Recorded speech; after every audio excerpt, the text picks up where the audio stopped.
नमस्कार दोस्तों। आज के दिन ना नेक्स्ट यूएस प्रेसिडेंट कौन होगा, इसकी चर्चाएं चारों तरफ हो रही हैं। क्या कोई इंडियन ओरिजिन हो सकता है? क्योंकि लेट मी टेल यू, जो भी यूएस का प्रेसिडेंट होता है उसका इम्पैक्ट पूरी दुनिया पे पड़ता है। न सिर्फ भारत बल्कि चीन, जापान, Russia, Europe, middle east and south east Asia में भी इसका इम्पैक्ट देखने को मिलता है, क्योंकि हर जगह यूएस की economic, military and soft power का बोलबाला है।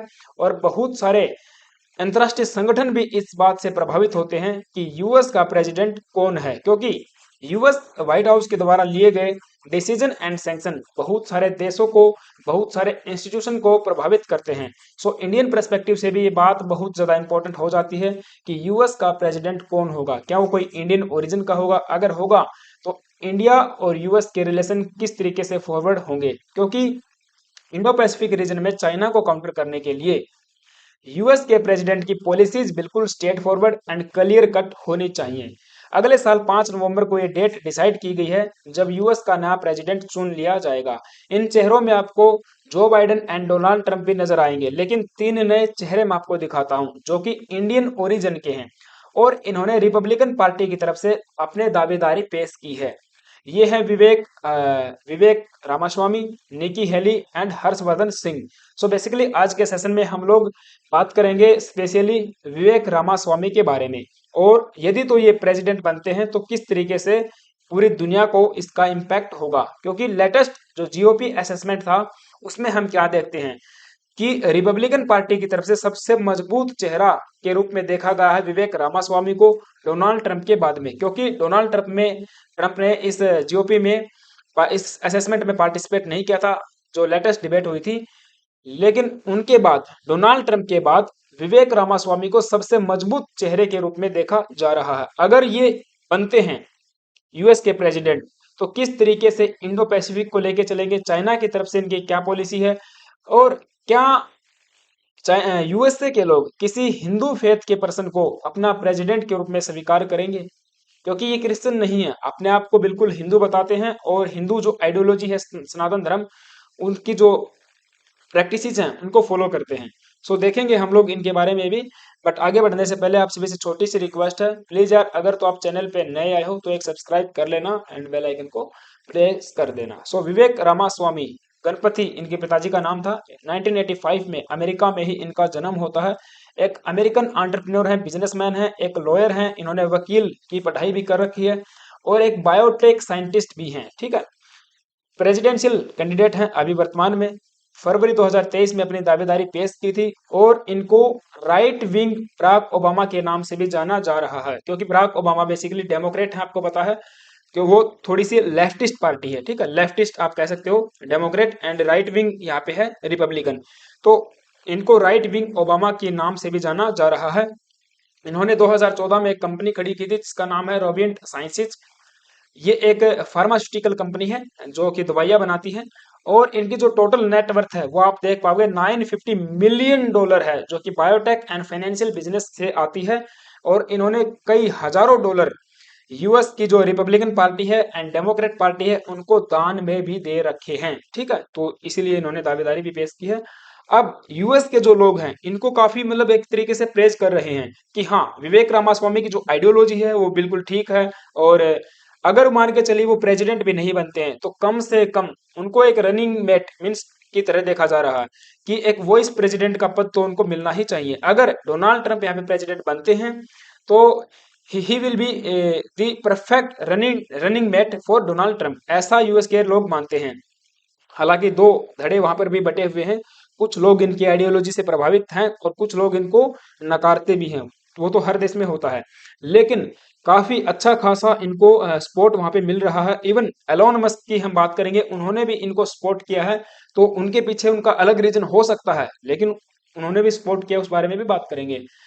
अगर तो मान के चलिए डोनाल्ड ट्रंप जेल में चले जाते हैं तो मैंने आपको बताया, सेकंड सबसे चहेते चेहरे के रूप में है रिपब्लिकन पार्टी की तरफ से।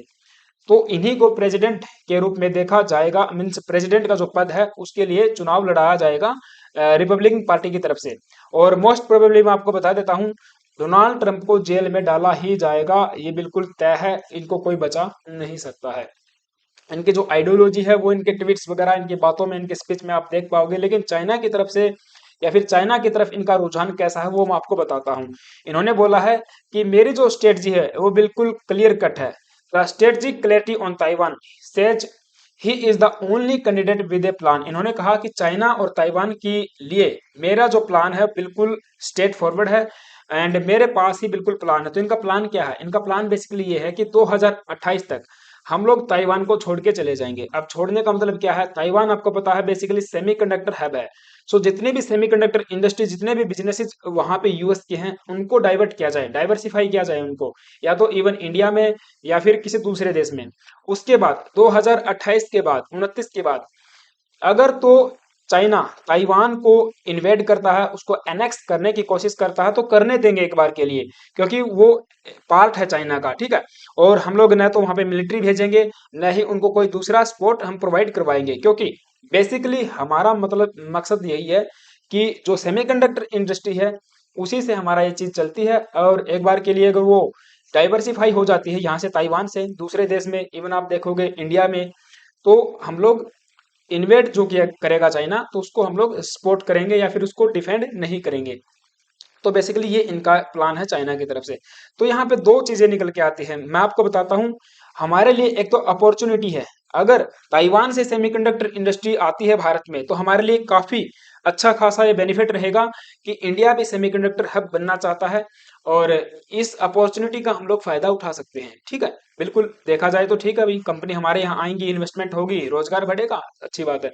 लेकिन दूसरा कहीं ना कहीं ये भी आपको चीज समझनी पड़ेगी, अगर ऐसा होता है, ताइवान को अगर इन्वेड करने दिया जाता है, तो फिर थ्रेट होगा जापान के लिए भी और इंडिया के लिए भी। चाइना फिर अगला टारगेट बनाएगा जापान को, यहाँ पे फिलीपींस आपको पता है उनके साथ में भी झगड़ा चल रहा है, और इंडिया के साथ में भी। तो कहीं ना कहीं इस पूरे इंडो पैसिफिक रीजन में अशांति का माहौल फैल जाएगा, और चाइना को हम लोग किस तरीके से काउंटर करेंगे ये फिर वक्त ही बताएगा। क्योंकि यूएस ने बोल दिया है, मतलब जो अभी प्रेसिडेंट के दावेदार हैं विवेक रामास्वामी, उन्होंने बोल दिया है हम लोग कोई भी मिलिट्री एड वहां पे प्रोवाइड नहीं करवाएंगे अगर तो इन्वेजन किया जाता है। तो ये पूरा रीजन आपको पता है फिर अशांतिमय हो जाएगा। तो कहीं ना कहीं ये चीज गलत मुझे भी लग रही है कि जो आइडियोलॉजी है चाइना की तरफ से ये इनकी ठीक नहीं लग रही है, कि जो सेमीकंडक्टर हब एक प्रकार से है वहां पे उसको हटा लिया जाए। दूसरा यहाँ पे हम क्या देखते हैं कि एलोन मस्क इनको तारीफ करते हैं, कहते हैं कि he is very promising person, और जब ये स्पीच देते हैं, भाषण देते हैं, तो मतलब अच्छा लगता है, ऐसा इन्होंने बोला है एलोन मस्क ने। और यहाँ पे काफी तारीफ जो कि इनके द्वारा की जा रही है। अब बेसिकली उसका पीछे का जो रीजन है वो दूसरा हो सकता है, क्योंकि आपको पता है ताइवान के चाइना के अंदर, चाइना में बहुत सारी जो इंडस्ट्री है, बहुत सारा जो बिजनेस इसका फैला हुआ है, करोड़ों का बिजनेस इसका फैला हुआ है एलोन मस्क का। और कहीं ना कहीं यदि यूएस और चाइना के रिलेशन खराब होते हैं तो उसको इम्पैक्ट होता है भाई, एलोन मस्क को कहीं ना कहीं इससे नुकसान होगा। तो वो चाहते हैं कि दोनों के जो रिलेशन है वो अच्छे खासे बने रहे, और मेरा बिजनेस वहां पे कहीं ना कहीं चलता रहे। तो इस तरीके से हम क्या देखते हैं, चाइना की तरफ सॉफ्ट पावर यदि रखी जाती है किसी प्रेसिडेंट के द्वारा, तो वो है विवेक रामास्वामी। तो इसीलिए उनको वो सपोर्ट कर रहे हैं। इवन आप देख पाओगे थोड़े दिन पहले का ही न्यूज है, Elon Musk praises China's very strong AI credential. वो आपको पता है चाइना में गए थे, तो वहां पर चाइना की जो एआई क्रेडेंशियल है उसकी तारीफ की, और बहुत सारी बातें उन्होंने बोली थी। और इवन जो चाइना के मिनिस्टर हैं, फॉरेन मिनिस्टर, उनसे मुलाकात की थी, और इस तरीके से उन्होंने कहा था कि जो ताइवान है वो पार्ट ऑफ चाइना है, और यदि चाइना उसको इन्वेड करता है तो उसमें गलत नहीं है। तो इस तरीके की वो बातें बोलते रहते हैं, क्योंकि उनका खुद का सेल्फ इंटरेस्ट उसमें छिपा हुआ है, ठीक है। अगर हम बात करें विवेक रामास्वामी की, तो most favoured Republican presidential candidate हैं, जैसा कि मैंने आपको बताया, आफ्टर डोनाल्ड ट्रम्प। यदि वो जेल जाते हैं तो ये बनेंगे ही बनेंगे। और इवन ये भी बताया जा रहा है कि 43 ईयर के अभी तक प्रेसिडेंट बने हैं, यंगर प्रेसिडेंट। लेकिन यदि तो ये बनते हैं तो ये 38 ईयर के होंगे, जो कि सबसे युवा प्रेसिडेंट बन जाएंगे, ठीक है।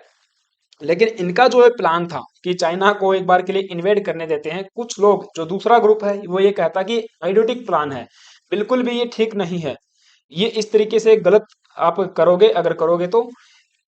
क्या अकेले विवेक रामास्वामी ही ऐसा बोल रहे हैं? नहीं, जितने भी रिपब्लिकन हैं उन सब की यही आइडियोलॉजी है।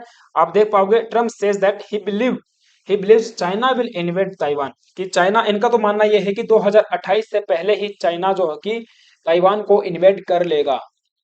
ठीक है, US former US president Trump hits he wouldn't defend Taiwan from China, अगर वो प्रेसिडेंट बनते हैं और चाइना ताइवान पे अटैक भी करता है तो वो डिफेंड यहाँ पे नहीं करेंगे।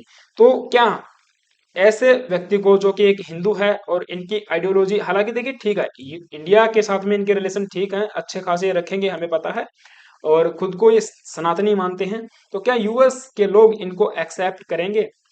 तो देखिए एक जो ग्रुप है यूएस के अंदर, वो यही सोचता है कि देखिए विवेक रामास्वामी बिल्कुल प्रैक्टिकल बात कर रही हैं। हमने कई सालों से, यानी कि यूएस ने कई सालों से दूसरे देशों के ऊपर मिलिट्री में बहुत ज्यादा पैसा खर्च किया है ना।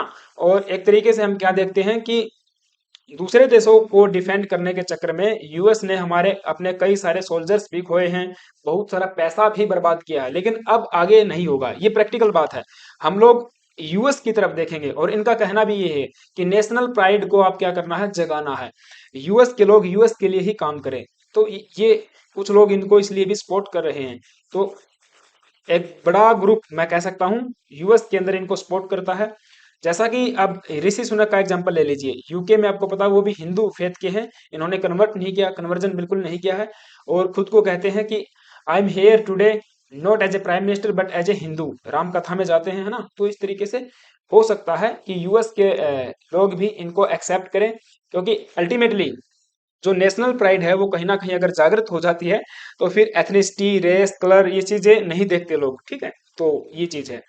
और यूके की अगर हम बात करें, इन्होंने अपना एक ही वादा किया था कि जो रिसेशन आने वाला है 2024 में, या फिर जो यूके में मंदी चल रही है उसको हम लोग उभारेंगे, उसको उभार के लेके जाएंगे। और आपको पता है 7 वीक में 3 प्रेसिडेंट बदले थे, 3 प्राइम मिनिस्टर बदले थे वहां पे, तो ऋषि सुनक आपको पता है तीसरे नंबर पे आए थे। इन्होंने यही वादा किया था, जो अनप्लेजेंट इकोनॉमिक क्राइसिस है उससे मैं आपको उभार दूंगा। तो फिलहाल अभी के लिए अच्छा खासा जो है कि बूस्ट इनकी इकोनॉमी में देखने को मिल रहा है। ठीक है, तो ये एक तरफ से एनालिसिस थोड़ा सा मेरी तरफ से किया गया है। आपको भी बताना है कि कौन हो सकता है नेक्स्ट यूएस का president, Donald Trump, Joe Biden, या फिर विवेक रामास्वामी। अगर ये आते हैं तो किस तरीके से इंडिया और यूएसए के रिलेशन चलेंगे, तो उस बारे में भी आप कमेंट बॉक्स में लिख सकते हो। ठीक है, तो thank you guys, have a nice day.